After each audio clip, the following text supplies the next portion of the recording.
So what's at the heart of this book? The big question.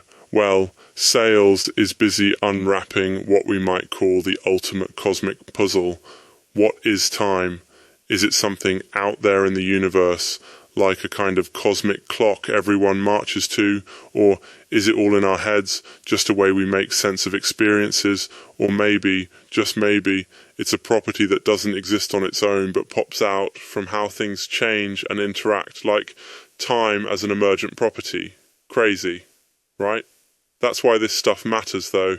Understanding time isn't just for physicists. It shapes how we think about causality, identity, meaning, the big stuff in our lives. Okay, so chronosophy, that's the specialty here. Funny word, right? It actually comes from the Greek, chronos for time and sophia for wisdom. So, wisdom about time. Sayles' approach isn't just sitting around debating how many seconds are in an hour. Chronosophy wants to know what time is at its root. Is it a thing, like a tree, or just a way of describing how we relate to the world? And if we unlock those answers, the argument is, maybe we get closer to deeper truths about reality itself. That's a pretty tantalizing promise for anyone who tends to stare out the window wondering about, well, everything. Let's take a step into the methods and traditions Sayles brings to the table. This isn't just a physics discussion, it's way, way bigger. The book engages with classical philosophy, theology, and physics too. Think of Plato and Aristotle, all the way through to those wild debates in modern cosmology. Are you a fan of linear time, past, present, future, always moving forward?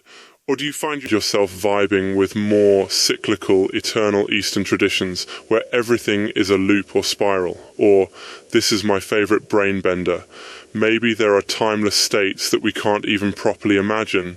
These aren't just ivory tower questions. They affect how we think about life, death, memory, even our plans for the future, or our relationships to history. One thing that jumped out at me, from a totally neutral point of view of course, is that this book doesn't just pit science against philosophy. In fact, Sayles is all about the cross-pollination. So on one hand, you've got the metaphysics crew saying, hold up, time is actually part of the underlying reality, not just some trick of our perception. But then the phenomenologists might say, well, time only means something for conscious beings. If no one's around to experience the passage of events, is there even time at all? Sayles presents what he calls a logos-centered chronosophy. I know that's a mouthful, but basically it's about weaving together these philosophical, religious, and scientific strands to build a kind of big-picture framework for asking and investigating the thorniest temporal questions. So where does this leave you, listening right now?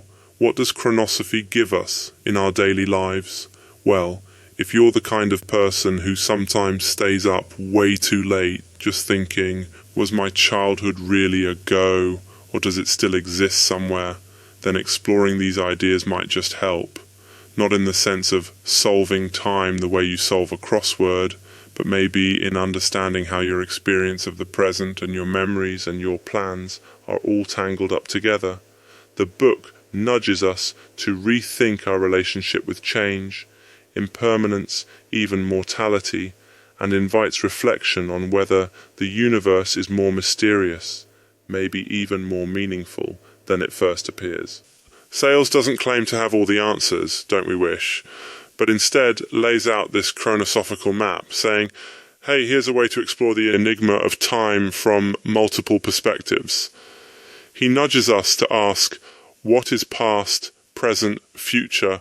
Are they fleeting moments, or do they have real being? And how does that change our understanding of causality, identity, even purpose?